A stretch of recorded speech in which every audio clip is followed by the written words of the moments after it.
경제 소식을 빠르게 전달해 드립니다. 오늘 굿모닝 경제는 주원 현대경제연구원 실장과 함께하겠습니다. 어서 오십시오. 안녕하십니까. 네, 밤사이 해외 증시 상황부터 살펴보겠습니다. 예, 미국 뉴욕 증시는 소폭 다 내렸습니다. 아무래도 네. 이제 FOMC가 이제 곧 발표되고 네. 금리 결정이 좀 있는데 이게 10월 달 지금 11월 초니까 10월 달에는 다우존스 기준으로 한 29,000포인트에서 32,000포인트까지 올랐거든요. 네. 한 10% 정도, 예, 그러니까 많이 올랐기 때문에 좀 쉬어가는 그런 순간이기도 하고요. 네. 결국은 미국의 이제 고용 지표나 뭐 산업 생산 지표가 다 괜찮아요.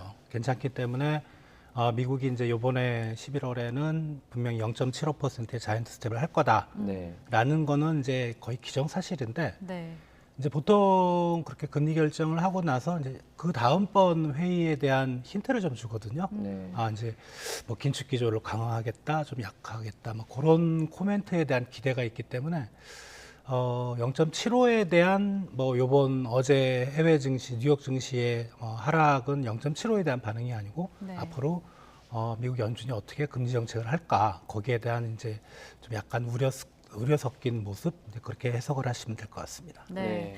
말씀하신 대로 미 연준 FOMC 회의가 우리 시각으로 이제 내일 새벽에 열려서 이제 기준금리를 결정할 텐데 뭐 0.75% 금리 인상이 좀 유력하다라고 얘기해 주셨어요. 네. 그만큼 또 한미 금리 차가 이제 많이 또 벌어질 것은 우려가 되는 점이죠. 그렇죠. 그러니까 우리는 이제 한 번밖에 안 남았어요. 한 네. 번밖에 안 남았는데 미국은 이번에 0.75, 다음번에 0.5면 벌써 1.25가 올라가잖아요. 그러면은 네. 아마 연말에는 1%에서 1.25%포인트 정도 격차가 더 벌어지는 그런 걸로 생각이 되는데 네.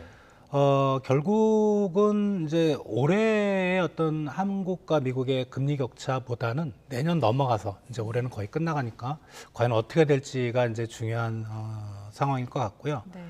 지금 일부에서는 미국 금리가 거의 갈 때까지 간 게 아닌가? 지금 수준에서 갈 때까지 간 게 아니고 자이언트 스텝, 빅 스텝 하면 한 4.5%까지는 가잖아요. 네. 거기서 올려봐야 내년에 한 0.25 정도 더 높게 보는 것이기 때문에 그런 점에서는 우리 한국은행도 이제 미국이 올해 연말을 지나면 이제 급하게 미국 금리를 따라가지 않아도 되는 상황이 되지 않을까. 금리 역전의 격차는 어쩔 수 없고 예, 그런 상황으로 보시면 될 것 같습니다. 네. 네. 올해 지금 FOMC 회의가 2번 남지 않았습니까? 네. 그러면 11월 달에는 자이언트 스텝이 유력한 것 같고 네. 12월 같은 경우에는 지금 어느 쪽이 더 그 우세한 상황입니까? 지금 확률을 보니까 시카고 상품거래소 확률을 보니까 거의 비슷해요. 네. 0.5도 있고 0.75도 있습니다. 네. 그러니까 0.5를 간다고 반드시 우리가 확신할 수는 없고 네.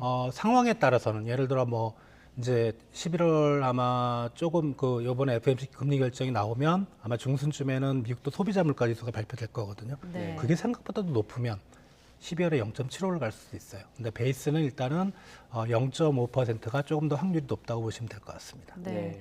뭐 그렇다면 이제 우리 입장에서 이제 어쩔 수 없이 부담스러워질 텐데 한국은행은 뭐 앞으로 뭐 내년에도 그렇고 금리 인상 기조를 조금 더 이어가야 된다고 봐야 될까요? 우리가 한국과 미국의 금리 격차에 대해서 단지 자꾸 신경을 쓰는데 그게 이제 우리가 과거에 3번의 금리 역전 기간이 있었는데 네. 많이 갔을 때는 1.25, 1.5까지도 갔었거든요. 그러니까 여유는 좀 있다고 생각이 돼요. 그러니까 우리가 0.5 올리고 미국이 0.75, 0.5에서 4.5면 한 1%포인트 격차가 있으니까 거기서 조금 더 벌어져도 사실은 상관이 없기 때문에 네. 올해까지만 올리고 내년에는 미국이 그렇게 금리를 빨리 올리지 않는 이상은 쫓아가지 않아도 되지 않나 그렇게 생각이 됩니다. 네.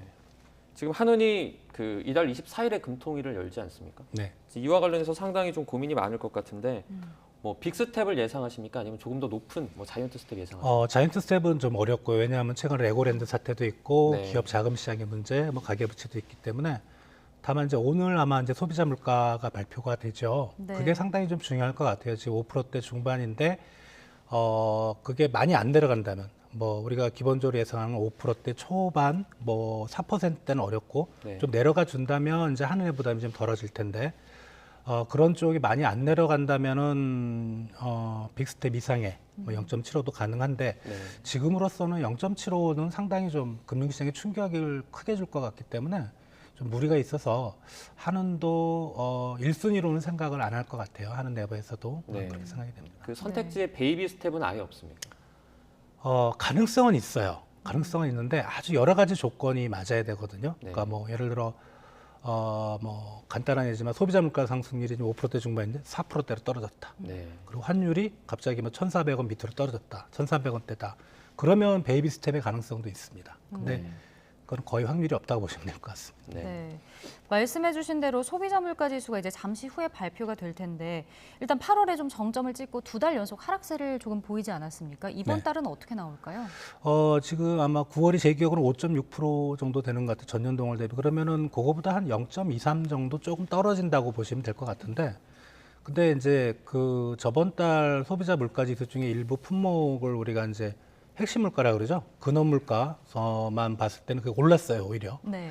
그러니까 근원 물가를 이번에는 오히려 좀 중요시해야 될 것 같고요. 근원 물가가 그렇게 쉽게 안 빠진다면 고물가는 상당 기간 좀 길어질 가능성도 있겠다는 생각이 됩니다. 네, 알겠습니다. 오늘은 여기까지 듣도록 하겠습니다.